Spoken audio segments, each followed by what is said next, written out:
Selamat pagi teman-teman, kita berjumpa lagi ya dalam video pembelajaran online ya, masih tentang return on training investment ya. Jadi dalam video sebelumnya saya sudah mengajak Anda untuk mencoba melacak 4 metode untuk mengisolasi efek pelatihan ya, ada control group, trend line, estimasi peserta. Nah mari coba kita bahas satu persatu mas ya. Jadi control group ini seperti ini mas intinya ya. Jadi intinya adalah satu grup karyawan menerima pelatihan sementara satu kelompok yang lainnya tidak menerima pelatihan ya.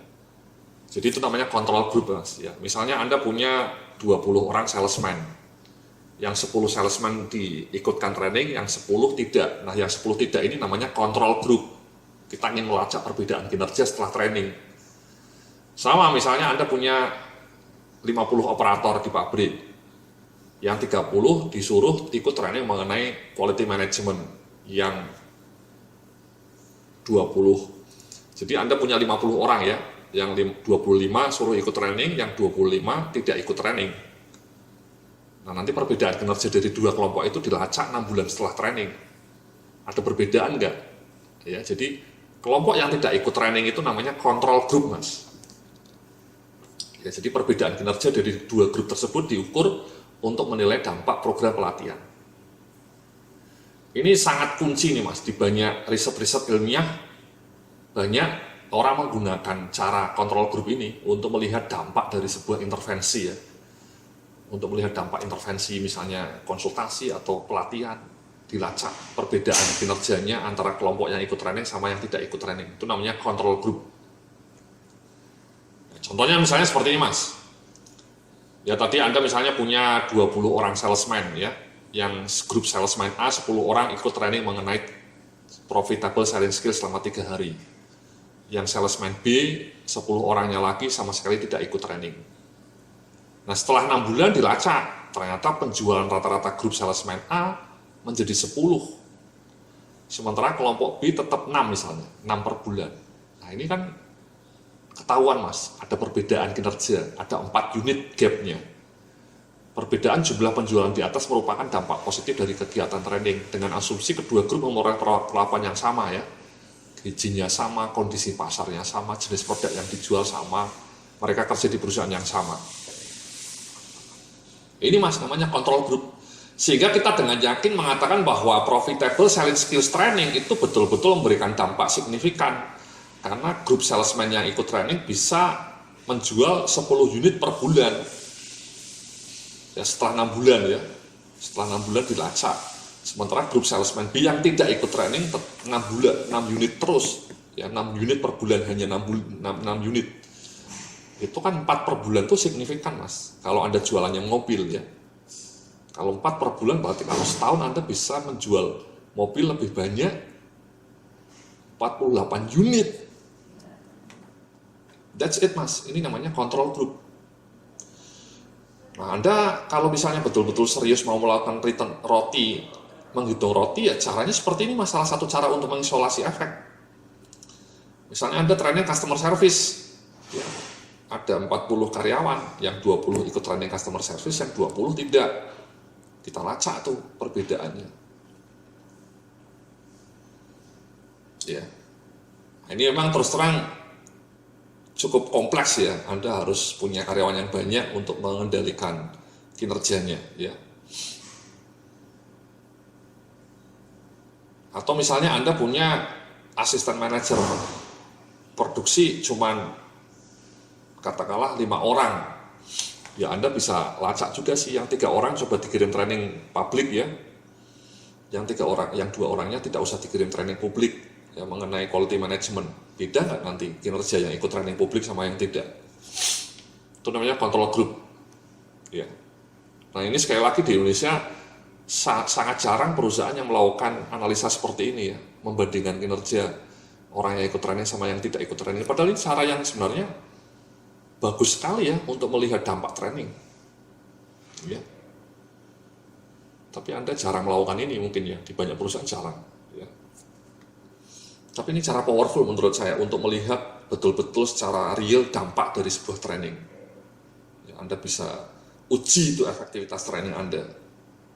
Jangan-jangan yang tidak pernah ikut training kinerjanya tetap sama ya, bahkan lebih bagus. Itu kan buang-buang uang artinya. Misalnya ini trainingnya ternyata kelompok A-nya setelah 6 bulan jualannya tetap sama, 6 unit. Yang tidak ikut training tetap 6 unit. Jadi ya sia-sia mas ya. Biaya training selama 3 hari yang mungkin habisnya 50 juta itu sia-sia. Nah cuman Anda tidak pernah melakukan proses seperti ini mas, sehingga Anda hanya nebak-nebak aja pakai perasaan. Rasanya training saya efektif mas Yudi ya, rasanya. Nah, ini di era digital kayak gini ya tidak boleh lagi pak main perasaan ya. Manajemen by feeling itu cocok mungkin pas zaman Majapahit ya. Zaman Majapahit pakainya manajemen by feeling ya. Sekarang sudah zaman era digital ya, pakainya data mas, fakta. Oke. Nah yang kedua nih, cara kedua nih mas ya, trend line ya. Ini trend line digunakan untuk memproyeksikan variabel output tertentu jika pelatihan tidak dilakukan ya. Data hasil proyeksi kemudian dibandingkan dengan data aktual setelah program pelatihan. Perbedaan kedua data tersebut merepresentasikan estimasi pengaruh pelatihan ya. Ini contohnya nih mas ya, sama nih misalnya training sharing skills dilakukan di bulan Mei. Nah Anda dari tahun-tahun sebelumnya atau dari trend analysis, dari analisa trend itu kalau tidak ada training penjualannya akan meningkatnya seperti ini mas. Proyeksi trend jika tidak ada kegiatan training, proyeksi didasarkan pada data historis mas. Jadi tahun lalu yang namanya penjualan itu kalau di bulan Juni, Juli, Agustus itu trennya naiknya ya cuma 5% ya dibanding bulan-bulan sebelumnya ya. Ya, naiknya tidak banyak. Jadi landai. Nah, ini namanya tren. Jadi apa? Data historisnya mungkin data setahun yang lalu, bahkan mungkin 3 tahun terakhir ya, data 3 tahun terakhir itu Anda lacak. Agen ini perusahaannya harus tertib ya melacak data histori ya. Histori data penjualan 3 tahun terakhir itu seperti apa. Nah dibandingkan dengan data aktual setelah training ya, ternyata setelah bulan Mei ada training tiba-tiba penjualannya naik pesat seperti ini ya. Nah ini mas, ini namanya gap ya. Nah, yang biru ini kinerja penjualan aktual setelah dilakukan training. Nah perbedaan antara yang biru ini sama yang titik-titik ini merepresentasikan estimasi pengaruh pelatihan. Nah ini mas, ini cara powerful juga ini mas. Sama, mungkin banyak perusahaan yang tidak melakukan ini. Ini bukan hanya untuk penjualan mas ya, misalnya Anda melakukan training mengenai quality management. Anda bisa melacak defect rate. Ya, setiap tahun berapa sih trend defect rate-nya tiap bulan itu Anda lacak tahun-tahun sebelumnya. Mungkin trennya seperti ini juga ya. Trennya seperti ini. Tiba-tiba setelah ada training mengenai quality management di bulan Mei, tiba-tiba langsung turun ke sini gitu misalnya. Kayak gini. Ya, misalnya ini.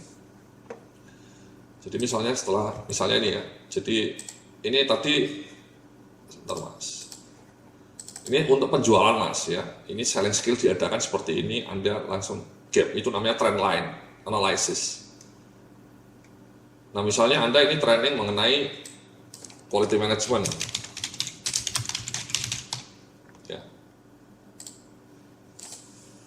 Ya, setelah diadakan training mengenai quality management ya, di bulan Mei misalnya, tiba-tiba defect rate-nya itu turun kayak gini, drastis ya, langsung drastis kayak gini misalnya ini.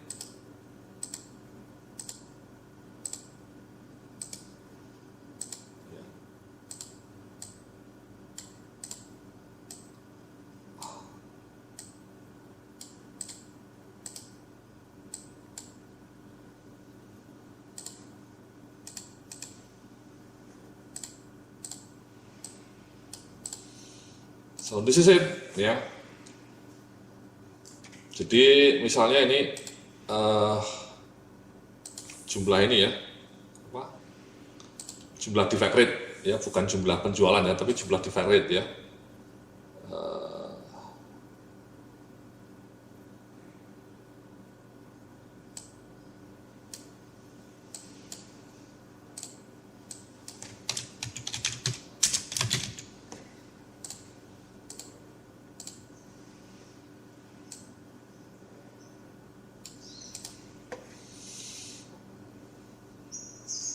Mungkin ini trennya jangan kayak gini ya, trennya dibikin lebih ke bawah.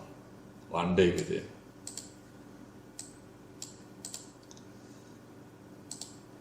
Ya. Jadi ini Mas ya, dari tahun ke tahun ya selalu trennya, misalnya trennya seperti ini terus ya, maksudnya stabil ya. Dari ke tahun jumlah defectnya itu mungkin berkisar pada angka, misalnya ini 10 ya, di sini ada tulisannya 10 unit per bulan gitu. Sama di bulan Januari, bulan Februari, Maret, April, Mei itu selalu 10 rata-rata, kadang 11, kadang 9 ya, sedikitlah perbedaannya. Kadang 12, kadang 9. Nah, kalau Anda lacak dengan trend analysis di bulan-bulan berikutnya selalu sesuai dengan data history, juga sama, di bulan Juli, Agustus itu defect rate selalu akan berkisar pada angka 10 unit per bulan. Nah, tiba-tiba Anda di bulan Mei melakukan training khusus mengenai quality management misalnya sampai 5 hari gitu ya, trainingnya ekstensif gitu ya. Nah, setelah training ya beberapa bulan ya, kemudian langsung kelihatan jumlah defectnya turun ya, trennya ya, di bulan Juni menjadi 5 misalnya, di bulan Juni menjadi hanya 3, di bulan Agustus menjadi hanya 2, bahkan di bulan September menjadi 0. Nah itu, that's it. Sehingga Anda bisa mengklaim bahwa perbedaan kinerja ini antara trend sama actual itu merupakan representasi pengaruh training. Kalau saja tidak diadakan training pada bulan Mei, jumlah defect rate itu selalu akan konstan. Ya, 10 per bulan. Tapi karena Anda berjibaku ngasih training yang bagus mengenai quality management, sehingga foreman, mandor-mandor di pabrik Anda menjadi lebih aware mengenai quality produk, caranya, bagaimana pemeliharaan mesinnya diperbaiki, dan seterusnya. Sehingga setelah ada training, langsung turun, ya, ada trend. Nah, ini Pak, signifikan. Jadi dari 10 per bulan menjadi hanya katakanlah 2 per bulan ya. Bahkan menjadi 0. Itu kan perubahan yang signifikan, perubahan positif. Nah itulah Mas ya, Mbak-mbak ya, Anda harus melacak seperti ini polanya ya, entah Anda training sales tadi ya, seperti ini dilacak setelah training ya, atau setelah training quality management trennya kayak gini turun. Nah sekali lagi sayangnya banyak perusahaan yang tidak tekun melakukan ini Mas, Mbak-mbak ya, saya harus katakan dengan jujur ya, semua klien saya belum pernah melakukan seperti ini, dengan sungguh-sungguh melacak apa sih efek dari training terhadap kinerja ya, dalam hal ini contohnya kinerja mutu sama kinerja penjualan. Anda bandingkan before and after training, trennya sebelum training sama sesudah training, Anda lacak perbedaannya, Anda kemudian lacak.